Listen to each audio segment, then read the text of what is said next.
2025년 7월. 장마가 막 끝난 칠흑 같은 여름밤. 달빛도 별빛도 없는 그 어둠 속에서 38년 경력의 북한 특무상사 한 명이 온몸을 낮추고 지뢰밭을 기기 시작했습니다. 발 하나를 뗄 때마다 멈추고 듣고 확인하면서 이 한 걸음이 마지막이 될 수도 있다는 것을 알면서도 그는 방향을 바꾸지 않았습니다. 과연 그 밤, 그를 철책선 앞까지 이끈 것은 무엇이었을까요? 지금 바로 시작합니다. 모든 것은 이 죽일 놈 때문입니다. 제 고향은 황해북도 금천군 개성에서 그리 멀지 않은 작은 마을입니다. 마을 뒤로는 나지막한 산이 병풍처럼 둘러서 있고 앞으로는 맑은 개울이 흘렀지요. 봄이면 산수유꽃이 먼저 피고 가을이면 논마다 벼가 황금빛으로 물들던 곳이었습니다. 여러분도 아시다시피 우리 어머니, 아버지 세대가 살던 농촌 마을이 다 그렇지 않았겠습니까? 흙냄새, 볏짚 냄새, 아궁이에서 피어오르는 연기 냄새. 저는 지금도 그 냄새들이 생각납니다. 아버지는 협동농장에서 일하셨고 어머니는 두부를 만들어 이웃과 나눠 드시곤 했습니다. 그 시절엔 말이죠. 명절이 되면 어머니가 며칠 전부터 두부며 녹두전을 준비하셨는데 그 냄새가 얼마나 구수하던지요. 우리 형제 넷이 부엌 앞에서 서성이면 어머니가 저리 가거라. 다 익으면 부른다. 하시던 모습이 눈에 선합니다. 제가 군에 들어간 건 22살 때였습니다. 그때는 정말 자랑스러웠습니다.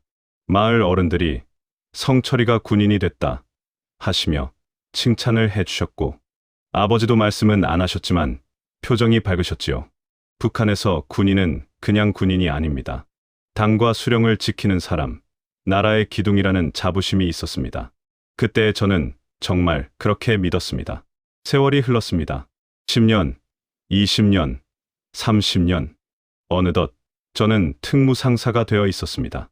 우리나라로 치면 30년 넘게 군에 뼈를 묻은 고참 원사 같은 자리라고 하면 이해가 되실 겁니다. 부대 살림을 실질적으로 도맡아 하는 사람, 병사들 밥그릇이 채워져 있는지, 군화가 달아있지는 않은지, 몸은 성한지를 가장 가까이서 챙기는 사람이 바로 저 같은 특무상사였습니다.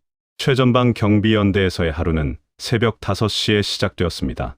기상 나팔 소리와 함께 병사들을 깨우고 인원을 점검하고 하루 식량을 확인하는 것이 제 일이었습니다.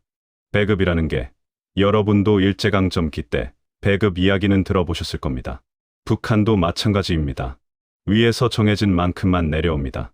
그런데 그 정해진 양도 제대로 내려오는 날이 드물었습니다. 장마당이라고 우리로 치면 재래시장 같은 곳인데 그 시절 장마당에서 쌀 1kg이 얼마였는지 아십니까? 북한 돈으로 몇천 원씩 했습니다. 병사들 월급으로는 꿈도 못 꿀 가격이었지요. 부대에서 지급되는 옥수수밥에 소금국이 전부인 날이 허다했습니다.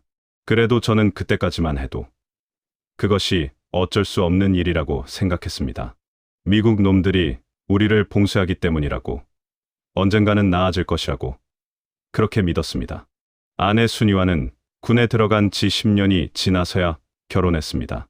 아들 광혁이가 태어났을 때 저는 부대에서 소식을 들었습니다. 딸 은별이가 태어났을 때도 마찬가지였습니다. 군인의 아내로 산다는 것이 얼마나 고된 일인지 그때는 미처 몰랐습니다. 순이는 한 번도 불평을 하지 않았습니다. 그저 면회 올 때마다 집에서 만든 두부와 된장을 싸들고 왔습니다. 어머니가 늘 두부를 만드시던 집안이었으니 아내도 그걸 배웠던 모양입니다.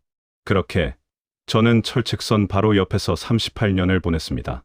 매일 그 선을 바라보며 저 너머는 적이라고 믿으며 살았습니다. 그런데 처음으로 작은 의문이 생긴 건 아주 사소한 일에서였습니다.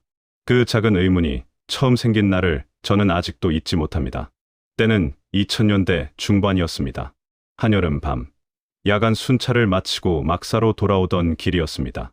저보다 20살은 어린 18살짜리 신병 하나가 경계 초소에 쓰러져 있었습니다.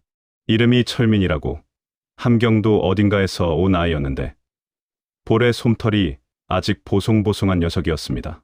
저는 처음엔 잠든 줄 알았습니다. 순찰 중에 졸면 군율로 다스려야 하는데 이 녀석이 하고 싶었습니다. 그런데 흔들어도 꼼짝을 하지 않는 겁니다. 제가 안아들었을 때 그 몸이 얼마나 가벼웠는지 모릅니다. 18살 남자아이가, 군인이 깃털처럼 가벼웠습니다. 뛰어서 의무실까지 갔지만 군의관은 고개를 저었습니다. 영양실조였습니다. 그냥 굶어서 쓰러진 겁니다. 18살이 나라를 지키겠다고 총을 들고 서 있던 아이가 밥을 못 먹어서 죽어간 겁니다. 저는 그날 밤 잠을 이루지 못했습니다. 여러분도 아시다시피 6.25 때 피란길에 굶어 쓰러진 사람들 이야기를 어른들에게 들으셨을 겁니다.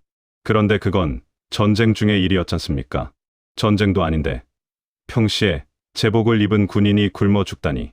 우리 부모님 세대도 이런 건 차마 상상을 못 하셨을 겁니다. 저도 처음에는 그저 우리 부대만의 일이려니 했습니다. 그런데 아니었습니다. 소문으로 듣기로 다른 부대도 마찬가지라고 했습니다. 그로부터 얼마 지나지 않아 두 번째 충격이 왔습니다. 같은 연대의 동료 중사 하나가 탈북을 시도했습니다. 강 건너편으로 헤엄쳐 가려다 경비대에 붙잡혔습니다. 군사재판도 제대로 없이 부대원 전체를 연병장에 세워놓고 공개 총살을 했습니다.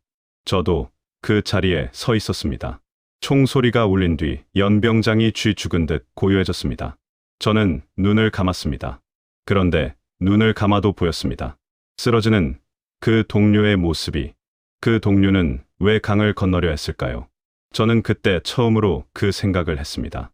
죽는 줄 알면서도 건너려 했다는 것은 이쪽에서 사는 것이 죽는 것보다 더 두려웠다는 뜻이 아닐까요? 30년 넘게 군인으로 살아온 제가 처음으로 그런 생각을 한 겁니다. 하지만 그 생각은 금방 눌러버렸습니다. 위험한 생각이었으니까요. 그러던 어느 밤이었습니다. 고장난 무전기를 만지작거리다가 우연히 잡힌 주파수가 있었습니다. 지지직거리는 소음 사이로 목소리가 들렸습니다. 남쪽에서 오는 라디오 방송이었습니다. 내용이 뭐였는지는 잘 기억나지 않습니다. 그런데 목소리가 달랐습니다. 뭔가 여유가 있었습니다. 풍족한 사람의 목소리라고 해야 할까요? 굶주린 사람의 목소리가 아니었습니다. 저는 얼른 주파수를 돌려버렸습니다. 들키면 큰일 나는 겁니다. 하지만 그 목소리는 머릿속에서 지워지지 않았습니다. 철책선 너머, 불과 몇 킬로미터 거리에 있는 저쪽은 어떤 곳일까요? 우리가 적이라 배운 그곳 사람들은 어떻게 살고 있는 걸까요? 38년을 그 선 옆에 서 있었으면서 저는 한 번도 그 질문을 스스로에게 해본 적이 없었습니다. 처음으로 해본 겁니다. 그것이 제 안에서 무언가가 흔들리기 시작한 순간이었습니다. 철민이의 가벼운 몸, 쓰러지던 동료, 그리고 그 라디오 목소리. 세 가지가 머릿속에서 떠나지 않았습니다. 당시에 저는 그것이 얼마나 큰 균열의 시작인지 아직 몰랐습니다. 머릿속의 균열은 생각보다 빠르게 커져갔습니다. 어느 해, 겨울이었습니다. 아내 순이에게서 편지가 왔는데 평소와는 달리 글씨가 흐트러져 있었습니다. 딸 은별이가 공장에서 기계에 손을 다쳤다는 내용이었습니다. 손가락 2개를 크게 다쳐서 병원에 갔더니 약을 사오면 치료를 해주겠다고 했답니다. 그 약값이 얼마냐고 했더니 순이가 차마 숫자를 적지 못하고 그냥 많이 든다고만 썼습니다. 읽으면서 가슴이 내려앉았습니다. 28살 딸아이가 제 손으로 일하다 다쳤는데 약 하나를 구하는 것이 하늘의 별 따기인 나라에서 살고 있다는 것이. 저는 부대 내 군의관을 찾아갔습니다. 딸이 다쳤으니 약을 좀 구해달라고 했습니다. 군의관은 난처한 표정을 지으며 말했습니다. 부대 의약품도 부족해서 병사들한테도 제대로 못 준다고. 민간인에게 줄 약은 없다고 했습니다. 저는 알고 있었습니다. 그 말이 사실이라는 것을. 제가 38년간 지켜봤으니까요. 부대 창고에는 늘 약이 없었습니다. 없는 게 아니라 위에서 빼돌려서 장마당에 내다 파는 것이었지만 그렇습니다. 저는 알고 있었습니다. 오래전부터 상관들이 병사들 군량을 빼돌리는 것도, 의약품을 장마당에 내다 파는 것도, 동절기, 방한복이 창고에서 사라지는 것도 특무상사라는 자리가 그런 겁니다. 다 보이는데 말할 수 없는 자리. 동네로 치면 이장님이 마을 공금을 빼먹는 걸 옆에서 다 보면서도 입을 다물어야 하는 서기 같은 신세랄까요. 알면서 모른 척, 보면서 못 본 척. 그게 제가 38년간 해온 일이었습니다. 그 겨울, 부대에서 가장 어린 병사 셋이 나흘 동안 제대로 된 밥을 먹지 못했습니다. 옥수수 배급이 끊겼는데 보충이 오지 않는다는 이유였습니다. 아이들은 막사 한쪽에 웅크리고 앉아 손을 호우 불었습니다. 연탄도 떨어진 터라 막사 안이 바깥과 달을 바 없이 추웠습니다. 저는 제 점심 배급을 아이들에게 나눠줬습니다. 그날도, 그 다음 날도 그것밖에 제가 할 수 있는 게 없었습니다. 밤에 혼자 초소에 서 있으면 철책선 너머 남쪽 하늘이 보였습니다. 멀리서 불빛이 보이는 날도 있었습니다. 연천 쪽 마을 불빛이었겠지요. 그 불빛을 보면서 저는 생각했습니다. 저쪽 군인들은 밥은 먹고 있을까? 약은 있을까? 손발이 얼어 터지는 겨울을 저렇게 보내고 있을까? IMF 때 우리나라도 많이 어려웠다고 들었습니다만 그래도 군인이 굶어 죽지는 않았다고들 하더군요. 분노가 쌓이기 시작했습니다. 처음에는 상관들에 대한 분노였습니다. 그 다음에는 그 상관들을 내버려 두는 체제에 대한 분노였습니다. 그리고 마지막에는 그 체제를 38년간 충성스럽게 지켜온 저 자신에 대한 분노였습니다. 이 분노는 어디에도 털어놓을 수가 없었습니다. 벽에다 대고도 말할 수 없는 것이었습니다. 옆집에서 다 들여다보는 것처럼 북한에서는 누구도 믿을 수 없었으니까요. 그의 겨울을 버티며 저는 처음으로 스스로에게 물었습니다. 나는 무엇을 위해 여기 서 있는가? 38년을 서 있었던 이 철책선이 대체 누구를 위한 선인가? 그 질문에 대한 답을 저는 이미 알고 있었습니다. 다만 인정하기가 너무 두려웠을 뿐입니다. 이대로는 살 수 없다는 생각이 그 겨울 처음으로 제 가슴 속에 뿌리를 내렸습니다. 결심이란 것은 어느 날 갑자기 번개처럼 오는 게 아닙니다. 오랫동안 쌓이고 쌓이다가 마지막 한 방울이 떨어지는 순간 그릇이 넘치는 것입니다. 저에게 그 마지막 한 방울은 아들 광혁이의 소식이었습니다. 2025년 봄이었습니다. 면회를 왔던 아내 순이의 얼굴이 너무 이상했습니다. 눈이 퉁퉁 부어 있었는데 웃으려고 애를 쓰고 있었습니다. 저는 직감적으로 알았습니다. 뭔가 나쁜 일이 생겼다는 것을. 한참을 서로 말없이 앉아 있다가 순이가 제 손을 꼭 잡았습니다. 그러고는 작은 목소리로, 아주 작은 목소리로 말했습니다. 광혁이가 없어요.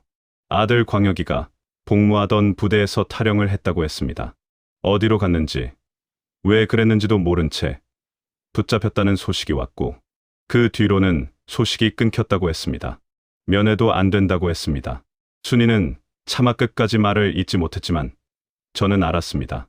38년간 군에 있었으니 그게 무슨 뜻인지 모를 리가 없었습니다. 탈영병의 끝이 어떤지를 저는 너무도 잘 알고 있었습니다. 그날 밤 저는 막사 뒤편에 혼자 앉아 있었습니다. 아무 생각도 나지 않았습니다. 아버지로서 32년을 키운 아들을 그렇게 잃었는데 눈물도 나지 않았습니다. 그냥 텅 빈 느낌이었습니다. 북에서 지킬 것이 이제 없다는 생각이 들었습니다. 아들은 갔고 딸은 다친 손으로 공장에 나가고 있고 아내는 혼자 늙어가고 있습니다. 그리고 저는 여기 38년째 이 철책선 앞에 서 있습니다. 저는 그날 밤 결심했습니다. 죽을 각오로 결심했습니다. 준비는 오래 걸리지 않았습니다. 38년이 준비였으니까요. 저는 이 구간의 지뢰, 매설 위치를 몸으로 외우고 있었습니다. 어느 지점에 어떤 종류의 지뢰가 묻혀 있는지, 야간 순찰, 교대 시간이 언제인지, 초소와 초소 사이의 감시가 느슨해지는 구간이 어디인지, 이 모든 것이 이미 제 머릿속에 지도처럼 그려져 있었습니다. 그 지식이 나라를 지키라고 준 것인데 저는 그것으로 나라를 떠날 준비를 했습니다. 면회 다음 날 아내가 떠나기 전에 저는 잠깐 순이의 손을 잡았습니다. 아무 말도 하지 않았습니다. 순이도 아무 말 하지 않았습니다. 그냥 손을 잡고 한참을 서 있었습니다. 58년을 살아온 여자가, 30년을 군인 아내로 버텨온 여자가 그 손이 많이 거칠었습니다. 저는 속으로 말했습니다. 미안하다고, 먼저 가서 길을 만들겠다고, 꼭 다시 만나자고, 그리고 마음속으로 돌아가신 부모님께도 말씀드렸습니다. 고향 뒷산 산소에 가보지도 못하고 떠나는 것이 불효인 줄 압니다. 하지만 이 아들, 이제는 살고 싶습니다. 부모님 살아 계실 때 더 잘해드리지 못한 것이 평생의 한인데 이 못난 아들 하나만 더 용서해 달라고 두 눈을 감고 그렇게 빌었습니다. 여름이 오면 결행하기로 했습니다. 무더운 여름밤, 짙은 어둠 속에서 제가 38년간 지킨 그 선을 넘기로 했습니다.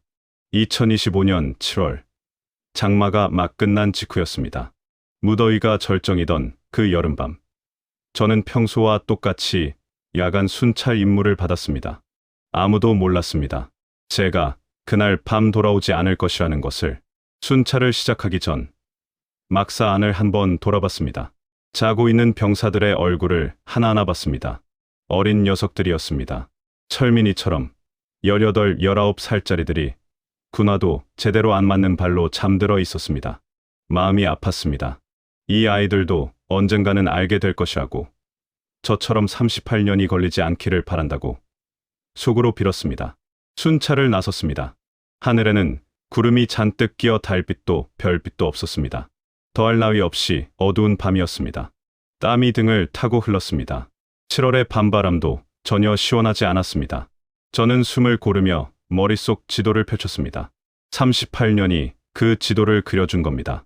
초소와 초소 사이, 교대 시간이 바뀌는 그 짧은 틈. 저는 그 틈을 알고 있었습니다. 정확히 몇 분인지도 알고 있었습니다. 그 시간이 되자 저는 방향을 틀었습니다. 순찰로에서 벗어나 철책 쪽으로 몸을 낮추기 시작했습니다. 발 하나를 뗄 때마다 멈추고 듣고 확인했습니다. 지뢰밭이었습니다. 잘못 디디면 그대로 끝이었습니다. 여러분, 지뢰밭을 걷는다는 것이 어떤 느낌인지 아십니까? 발바닥으로 땅의 감촉을 느끼면서 이 한 걸음이 마지막 걸음일 수도 있다는 것을 알면서 내딛는 겁니다. 식은 땀이 났습니다. 다리가 떨렸습니다. 60평생의 전쟁터를 누빈 것도 아니고 저는 그냥 철책선 옆을 지킨 군인이었습니다. 그런 제가 그 밤에는 온몸이 하나의 감각이 되어 어둠 속을 기었습니다. 절반쯤 지났을 때였습니다. 멀리서 발소리가 들렸습니다. 북쪽 초병이 순찰을 돌고 있었습니다. 저는 그 자리에 납작하게 엎드렸습니다. 숨을 참았습니다. 풀 냄새가 코를 찔렀습니다. 심장 소리가 너무 커서 저 발소리가 제 심장 소리를 듣는 게 아닐까 싶었습니다. 하늘에 계신 어머니 아버지께 빌었습니다. 이 아들 여기까지 왔습니다. 딱 여기까지만 도와주십시오. 하고 발소리가 멀어졌습니다. 저는 다시 몸을 일으켰습니다. 그리고 다시 한 걸음, 또 한 걸음. 얼마나 걸렸는지 모릅니다. 시간 감각이 없었습니다. 그러다 눈앞에 남측 철책이 보였습니다. 녹슨 철조망이었습니다. 저는 그것을 손으로 짚었습니다. 차가운 철의 감촉이 손바닥에 느껴졌습니다. 이쪽과 저쪽을 가르는 그 선이 손 안에 있었습니다. 철책을 넘었습니다. 넘는 순간 남측 초소에서 불빛이 켜졌습니다. 확성기에서 소리가 났습니다. 저는 두 손을 번쩍 들었습니다. 그리고 목청껏 외쳤습니다. 쏘지 마십시오. 저는 북한 군인입니다. 귀순하겠습니다. 그 말을 외치는 순간 다리에 힘이 풀렸습니다. 저는 그 자리에 주저앉았습니다. 38년이 한꺼번에 무너지는 것 같았습니다. 눈물이 났습니다. 처음으로 났습니다. 손을 든 채 주저앉아 있는데 발소리가 빠르게 다가왔습니다. 손전등 불빛이 얼굴을 정면으로 비췄습니다. 눈이 부셔서 아무것도 보이지 않았습니다. 저는 그냥 손을 더 높이 들었습니다. 이제 제가 할 수 있는 것은 그것뿐이었습니다. 엎드려 손머리 위로. 한국말이었습니다. 억양이 달랐습니다. 텔레비전에서나 들을 법한 남쪽 말투였습니다. 저는 시키는 대로 엎드렸습니다. 젊은 군인 여럿이 달려와 저를 에워쌌습니다. 총구가 제 등에 겨눠지는 것이 느껴졌습니다. 저는 움직이지 않았습니다. 움직일 이유도 없었습니다. 저는 도망 온 것이 아니라 찾아온 것이었으니까요. 얼마쯤 지났을까요? 누군가 제 팔을 잡아 일으켰습니다. 저는 비틀거렸습니다. 다리에 아직 힘이 없었습니다. 그런데 그 팔이 저를 넘어지지 않게 잡아뒀습니다. 저를 잡아준 남한 군인의 손이 따뜻했습니다. 그 온기가 어찌나 낯설던지 저는 그만 멈춰 서고 말았습니다. 초소 안으로 들어갔습니다. 형광등 불빛이 환했습니다. 오랜만에 보는 환한 불빛이었습니다. 북쪽 부대는 전력 사정이 나빠서 밤이면 늘 어두컴컴했거든요. 저는 눈을 찡그리며 주위를 둘러봤습니다. 깔끔한 시설이었습니다. 난방이 되는지 공기가 달랐습니다. 7월 한여름인데도 서늘한 기운이 돌았습니다. 냉방이라는 것을 몸으로 처음 느낀 순간이었습니다. 잠시 후 뜨거운 것이 제 앞에 놓였습니다. 컵라면이었습니다. 여러분도 아시다시피 컵라면이야 요즘 흔한 음식이지만 저는 그게 뭔지도 몰랐습니다.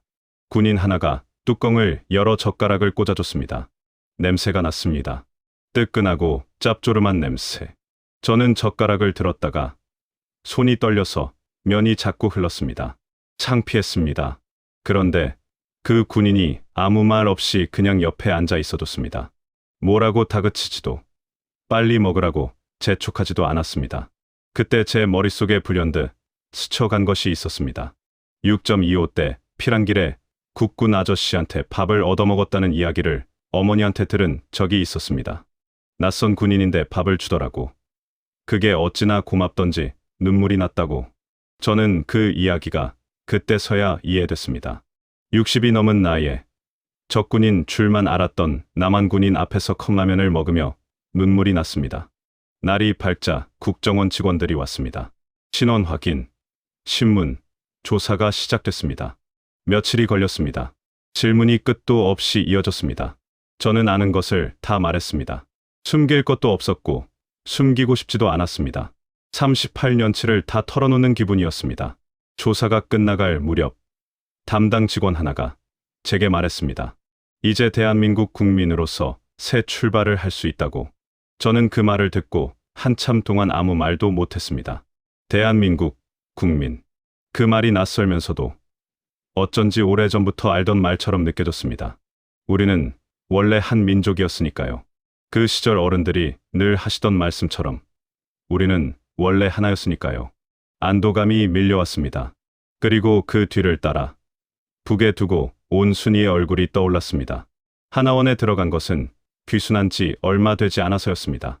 하나원이라는 곳은 북에서 온 사람들이 남한 사회에 적응할 수 있도록 가르쳐주는 곳입니다. 우리로 치면 새 동네로 이사 온 사람한테 동네 지리를 가르쳐주는 곳이라고 할까요? 그런데 제가 배워야 할 것이 동네 지리 수준이 아니었습니다. 세상이 통째로 달랐습니다. 처음 스마트폰이라는 것을 손에 쥐었을 때의 일을 잊을 수가 없습니다. 지원분이 이걸로 전화도 하고 사진도 찍고 세상 모든 정보를 찾아볼 수 있다고 했습니다. 저는 그 작은 유리 판때기를 한참 들여다봤습니다. 북에서 무전기만 만지던 손으로 그 매끄러운 화면을 어찌 다뤄야 할지 몰라서 한참을 쩔쩔맸습니다. 옆에 앉은 20대 탈북 청년이 웃으며 가르쳐 줬습니다. 60 넘은 제가 20살짜리한테 전화기 쓰는 법을 배우다니 세상 참 별일이다 싶었습니다. 강의실에서 남한 사회를 배우는 시간에는 선생님이 텔레비전 화면을 켜서 뉴스를 보여줬습니다. 처음에는 그냥 봤습니다. 그런데 어느 날 화면에 북한 관련 소식이 나왔습니다.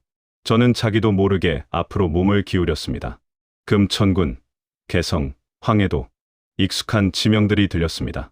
순이가 저기 있을 텐데, 은별이가 저기 있을 텐데, 화면 속 북한 땅이 갑자기 너무 가까이 느껴졌습니다. 손을 뻗으면 닿을 것 같으면서도 영영 닿지 않을 것 같기도 했습니다. 하나원 생활에서 가장 놀란 것은 식당이었습니다. 세 끼를 꼬박꼬박 줬습니다. 밥에 반찬이 여러 가지였습니다. 처음에는 반찬이 많은 게 어색해서 다 못 먹었습니다. 북에서는 밥에 소금국이면 충분하다고 몸이 기억하고 있었으니까요. 그런데 며칠이 지나니까 몸이 달라지는 게 느껴졌습니다. 얼굴에 혈색이 도는 것이 보였습니다. 거울을 보니 제 얼굴이 낯설었습니다. 이렇게 밥을 먹으면 사람 얼굴이 이렇게 되는구나 싶었습니다. 밤이 문제였습니다. 낮에는 배우고 먹고 하다 보면 시간이 갔습니다. 그런데 밤에 불을 끄고 누우면 어김없이 순이가 생각났습니다. 지금쯤 뭘 하고 있을까? 제가 탈북한 걸 알면 얼마나 무서울까? 혹시 저 때문에 조사를 받고 있는 건 아닐까? 북에서는 가족 중 하나가 탈북하면 남은 가족들이 연좌제로 피해를 입습니다. 그 생각이 들면 잠이 오지 않았습니다. 이불을 뒤집어 쓰고 순이야, 순이야 이름을 불렀습니다. 소리 없이. 하나원에서 외출이 처음 허락된 날, 저는 담당 선생님을 따라 근처 마트에 갔습니다. 여러분도 아시다시피 요즘 마트야 흔하지만 저는 그날 마트 입구에서 그만 발이 멈춰버렸습니다. 진열대에 물건이 천장까지 가득 쌓여 있었습니다. 쌀, 라면, 과자, 통조림. 장마당에서 하나 살까 말까 망설이던 것들이 이렇게 넘쳐나고 있었습니다. 저는 한참을 그 자리에 서서 진열대를 바라봤습니다. 선생님이 왜 안 들어가느냐고 물었습니다. 저는 뭐라고 대답해야 할지 몰라서 그냥 웃었습니다. 하나원에서 지낸 몇 달 동안 저는 천천히 이 세상에 발을 디디기 시작했습니다. 그러면서 마음 한켠에는 늘 그 생각이 있었습니다. 저는 지금 연천 근처에 있습니다. 철책선 너머가 고향입니다. 저를 기다리는 사람들이 거기 있습니다. 희망과 그리움이 뒤섞인 채로 저는 새 출발을 준비하고 있었습니다. 저는 지금 경기도 연천에 살고 있습니다. 제가 철책선을 넘어온 바로 그 땅입니다. 누군가는 왜 하필 거기 사느냐고 묻습니다. 저는 이렇게 대답합니다. 거기서 멀어지고 싶지 않다고. 철책선 너머가 고향이고 순이가 있고 은별이가 있는 곳이니까요. 조금이라도 가까이 있고 싶은 겁니다. 처음 연천에 작은 방을 얻었을 때 혼자 그 방에 앉아서 한참을 아무것도 못했습니다. 40평방미터도 안 되는 작은 방이었는데 38년 동안 막사에서 살던 저한테는 너무 넓게 느껴졌습니다. 이 공간이 오롯이 내 것이라는 것이, 누가 들어와서 점검하거나 감시하지 않는다는 것이 처음에는 실감이 나지 않았습니다. 밤에 불을 켜놓고 자도 아무도 뭐라 하지 않았습니다. 그 작은 자유가 어찌나 크게 느껴지던지요. 자유라는 것이 거창한 것이 아니더라고요. 아침에 일어나고 싶을 때 일어나는 것, 먹고 싶은 것을 골라서 먹는 것, 하고 싶은 말을 하는 것. 여러분께는 당연한 것들이 저한테는 하나하나가 처음 겪는 일이었습니다. 동네 슈퍼에 가서 두부를 사왔을 때는 집에서 한참을 들여다봤습니다. 어머니가 늘 만드시던 두부였는데 이렇게 가게에서 살 수 있다는 것이 신기하기도 하고 서럽기도 했습니다. 말투 때문에 힘든 때도 있었습니다. 남한과 북한이 같은 한국말을 쓰는데 억양이 다르고 쓰는 단어가 달라서 처음에는 오해를 받기도 했습니다. 동네 어르신들이 말을 걸어오시면 저도 반갑게 대답하고 싶은데 제 말투를 듣고 고개를 갸우뚱하실 때는 마음이 작아지기도 했습니다. 그래도 어르신들은 따뜻하셨습니다. 어디서 왔냐고 물으시면 북에서 왔다고 했습니다. 그러면 손을 꼭 잡아주시는 분들도 있었습니다. 그 손이 얼마나 고맙던지요. 요즘은 아침마다 동네를 한 바퀴 걷습니다. 걷다 보면 멀리 산이 보입니다. 저 산 너머에 철책선이 있고 철책선 너머에 금천군이 있고 거기에 순이가 있겠지요. 잘 있을까요? 밥은 먹고 있을까요? 은별이 손은 다 나았을까요? 묻고 싶은 것이 태산 같은데 물을 방법이 없습니다. 그 답답함이 가슴을 누를 때마다 저는 걸음을 멈추고 북쪽 하늘을 바라봅니다. 여러분, 저는 이 자리에서 한 가지만 말씀드리고 싶습니다. 자유가 얼마나 소중한 것인지 직접 겪어보지 않으면 모릅니다. 여러분이 매일 누리고 계신 이 자유가 저한테는 60평생이 걸린 것입니다. 38년을 철책선 옆에서 보내고 지뢰밭을 기어서 그제야 얻은 것입니다. 그러니 부디 이 자유를 소중히 여겨 주십시오. 그리고 저는 통일을 바랍니다. 거창한 이야기가 아닙니다. 그냥 순이 손 한 번 잡고 싶습니다. 고향 뒷산에 있는 부모님 산소에 한번 가고 싶습니다. 김장철이면 어머니가 담그시던 그 배추김치 맛이 생각납니다. 그 김치 한 번만 더 먹어볼 수 있으면 소원이 없겠습니다.